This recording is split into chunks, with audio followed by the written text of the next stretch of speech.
Hey, you there, Travis? You should still be at the office about now, right? I have some work I want you to finish up by today. I put all the data into the cloud file. Start on it as soon as you're back at your desk. You got that? Yes, sir, Mr. Johnson. But to be honest, it's kind of hard for me to accept that assignment, sir. I'm already set to head straight home today. I mentioned it yesterday about not being able to work late today. Are you serious? You already finished work? Well, that's all out the window. Sorry, work comes before play. Just get it done, Travis. Got that? What's more important to you? Your career, or some video games waiting for you at home? Get to work! The work I just assigned you involves the president's meeting set for tomorrow morning. If you don't get this done, it will certainly affect your career. Wasn't that the presentation documents that the section chief assigned to you? I was there during the meeting. Don't you remember? Yeah, well, I'm sorry to say that both me and the chief have already left for the day. So that leaves you to take care of things. Really? Can't you get someone else? Like I said, this is material that's needed for the president's meeting tomorrow morning. I don't have to tell you how important that meeting is now, do I? Besides, there's nobody left at the office now. Except you, of course. If you don't get this done by tonight, and I'm telling you, Travis, your future is sure going to look bleak as hell. I don't know how much longer I can bear this. Do you realize that I've been working overtime until midnight for the last 2 months? There were even days I ended up working all night and continue throughout the next day. Yeah? So what? Everyone does overtime on occasion. You're not the only one. It's just that I've really reached my limit.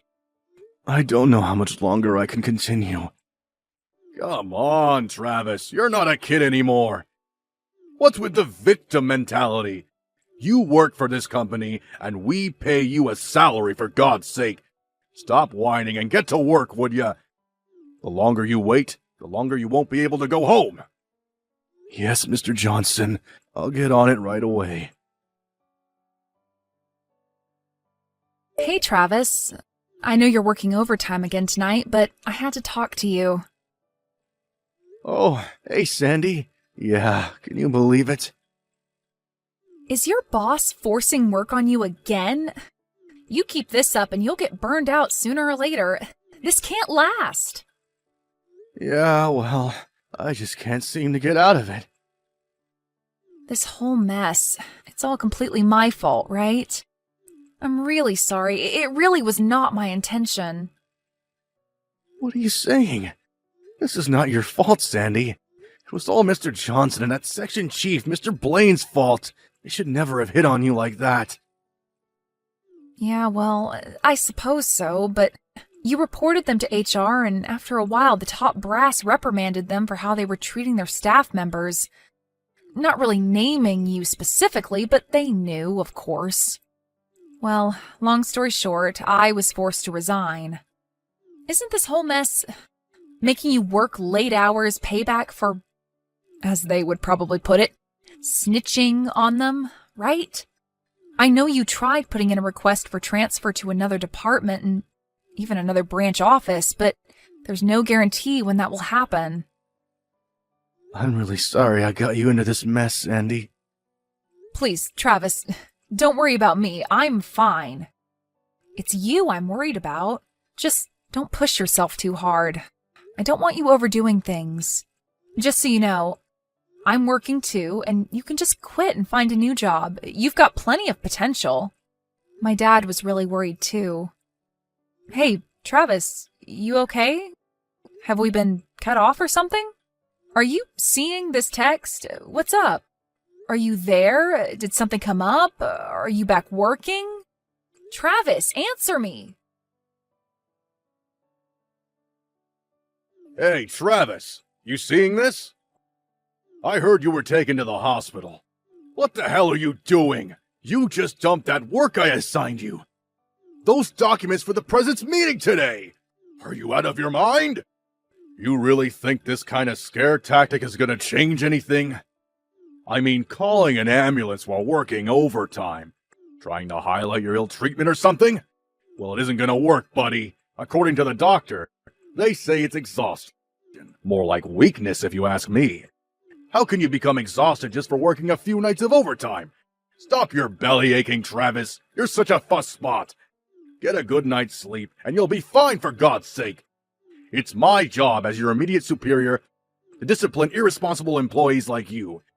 Show you how things are done around here. I'll stop by the hospital tomorrow morning with your laptop.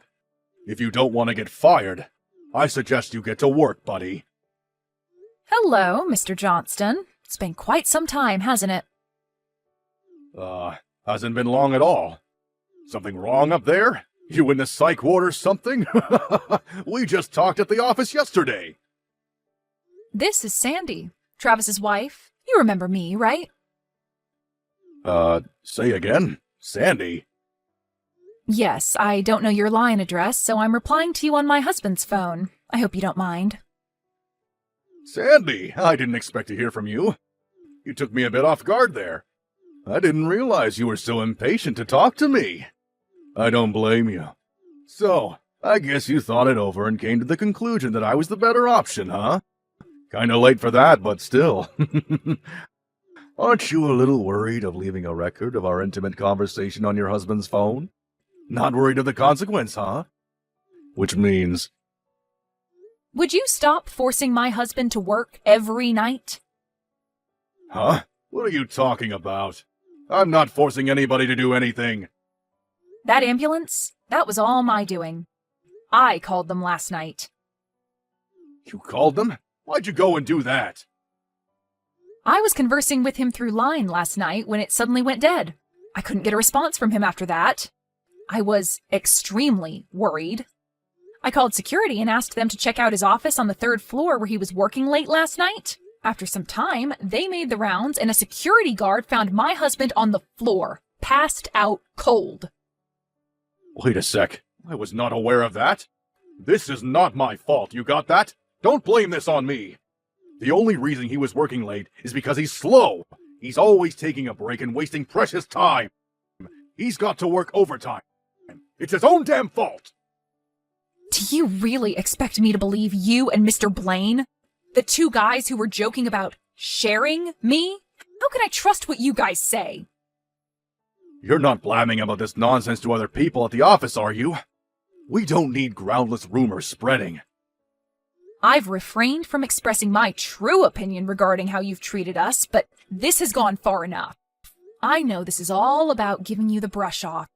You're just getting back at me, aren't you? Excuse me? How could you say that to your boss? You're not my boss anymore. You're twice as old as my husband and I. Don't you think it's a little cringeworthy for a middle-aged guy to be salivating after a young woman, a former staff member? You little ungrateful sneak! All I was trying to do was make office life easier for you, so you can do your job. To take you under my wing and teach you the ropes. That's all. Really? That was your intention? You seemed like you wanted more than that. That's why I refused.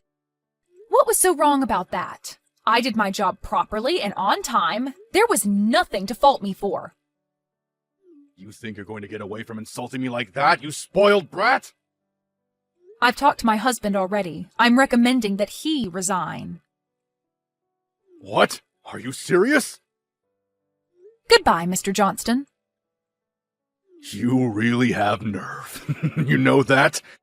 You're just going to convince the guy that you rely on to live day and day to just up and quit, huh? Yeah, right. You do that, and you guys will be left homeless and penniless in no time. Good luck with that. You really screwed up, Sandy. I thought you were a bit attractive, and I thought I would give you a chance. But you decided to throw it all down the drain. I can't figure you out, but do as you like. I don't give a damn. Good morning, Sandy. Are you up? I just took a look at my smartphone. I didn't check it since 2 days ago.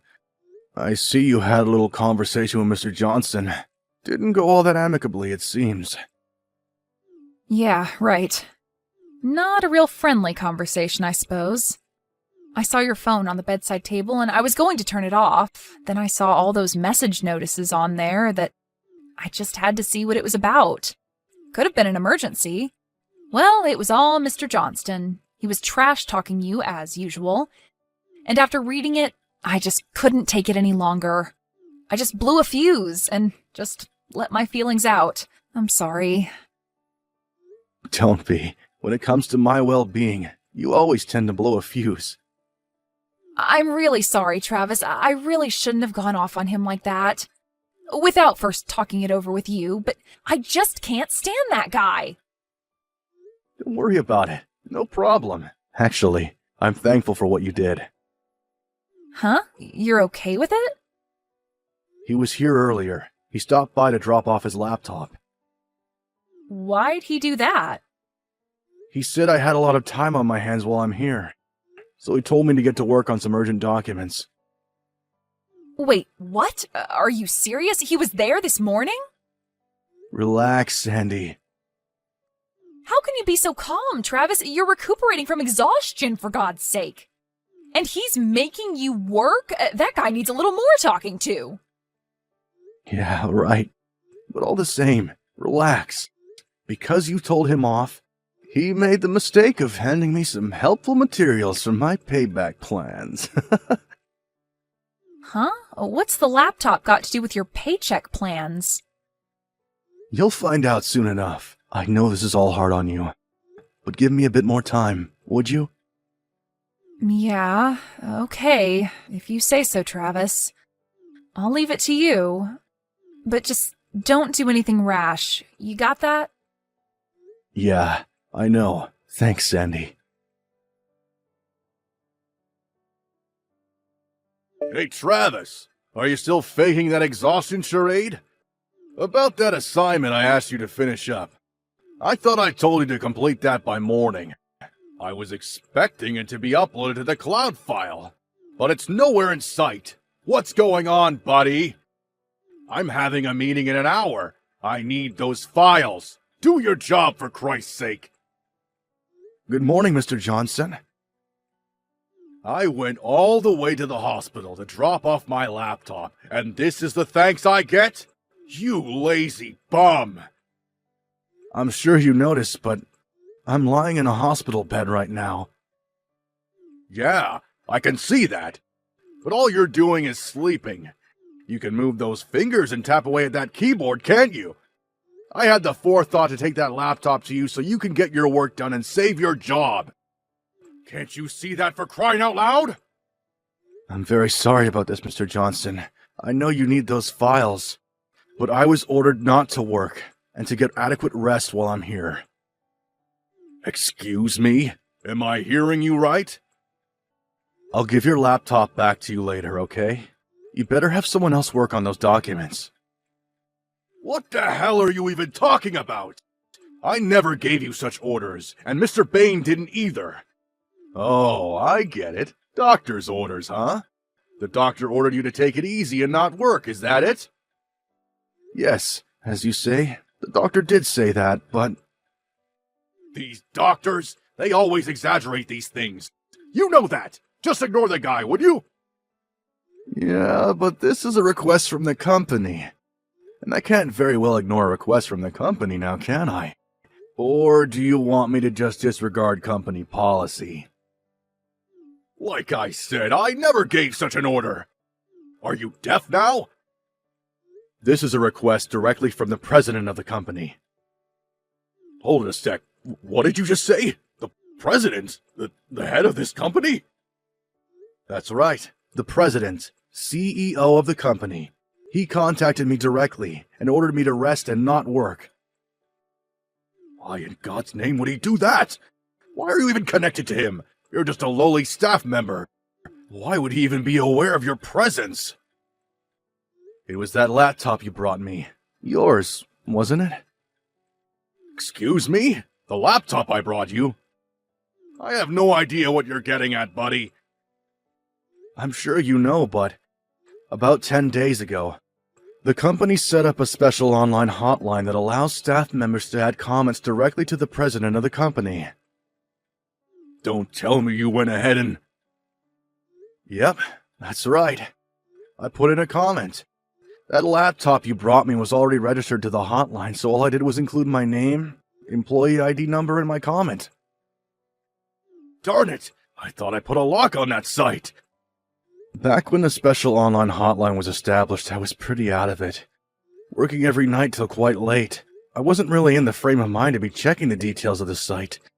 I had no idea that you could converse directly with the company president about whatever topic seemed important, whether it be grievances about the kind of coffee in the staff lounge to unfair work environments. But once I was able to recuperate in the hospital, and as you say, have a lot of time on my hands, I was able to think straight and check the details of the hotline, thanks to you. One thing led to another, and I was able to contact the president directly. Are you friggin' serious? As this is the case, I have decided to resign from the company. What? You're quitting? Yes, I sent my resignation letter directly to the president himself. Wait, you sent your resignation directly to the company president? Yes, that's right. He discouraged me from resigning, but I had already made up my mind. So, why the hell do you have to resign? My uncle owns a small company, and he offered me a job there, and I decided to accept. I decided on resigning and taking this new job, mostly because my wife urged me to do so, and the new job seemed a lot more interesting. Interesting? So this job you got now, it's not very interesting to you, huh? No, it's not. I gradually lost interest in the job. There was zero motivation or any sense of purpose in the work I was doing. So that's how you felt about this job? Are you making fun of our work here? No, not at all. It's just the motivating factor of the job, that's all. First, the senior management I'm supposed to respect and learn from try to seduce my wife. Then I try to help my wife by reporting it, and you guys enact revenge by making me work overtime day in and day out. Until I ended up in the hospital. Let me ask you this. Would you want to work in a company like that? I'm pretty sure I know what the answer would be. That all depends on you. It depends on if you have the guts and perseverance to make it through the rigorous demand of being a marketing manager. Clearly, you don't have what it takes. Well, if that's the case, show the other staff members that you have what it takes as an example to others. Do your own work for a change, instead of just talking and giving orders. I urge you to put the work in yourself. Until you do that, none of your staff will ever respect you. Shut your damn little trap, you little smart mouth! How can you talk to me like that? As for me, I'm going to use up all my remaining paid holidays I wasn't able to use and resign. I think I'll rest up a bit before starting my new job. Oh yeah, almost forgot. I just talked to my lawyer. I'm planning to demand compensation from both you and the chief manager, Mr. Bain. So expect a letter from him in the near future. Compensation? Are you serious? Very serious. Like I said, my lawyer will contact you from now on, so I probably won't be seeing you again. Hold it a second, Travis. You can't do this! I can, and I will. Talk to my lawyer. It's been a pleasure working for you, Mr. Johnson. Goodbye. Well, after that conversation, Mr. Johnson and the chief manager came barging into the hospital demanding to see me, but were chased off by the staff. They made such a racket that the hospital even threatened to call the police. As they were leaving, Mr. Johnson shouted towards my room, "The president can shove it!" or something to that effect. But as luck will have it, the president himself was visiting me right at that time and heard the whole thing. He was furious and rushed out to confront them in the hallway. Sandy was there too, and she said those two guys were as white as a sheet. They were practically on their hands and knees apologizing. The president was so angry, he later closed that sales office for good. The other staff members were transferred to other branches, but Mr. Johnson and Mr. Bain were both fired. They tried to get another job elsewhere, but since the president had a lot of connections in Poland industry, their efforts failed miserably. I heard Mr. Johnson is currently unemployed, but still has considerable debt hanging over his head thanks to me. I later heard he was married but got divorced shortly after this incident. Apparently, he's working various part-time jobs now to make ends meet. Not sure what happened to Mr. Bain. He paid the compensation and just up and disappeared. As for me, I'll be starting that new job next month. So until then, I'm taking it easy. Sandy took a few days off. So, we're headed down to the beach over the weekend.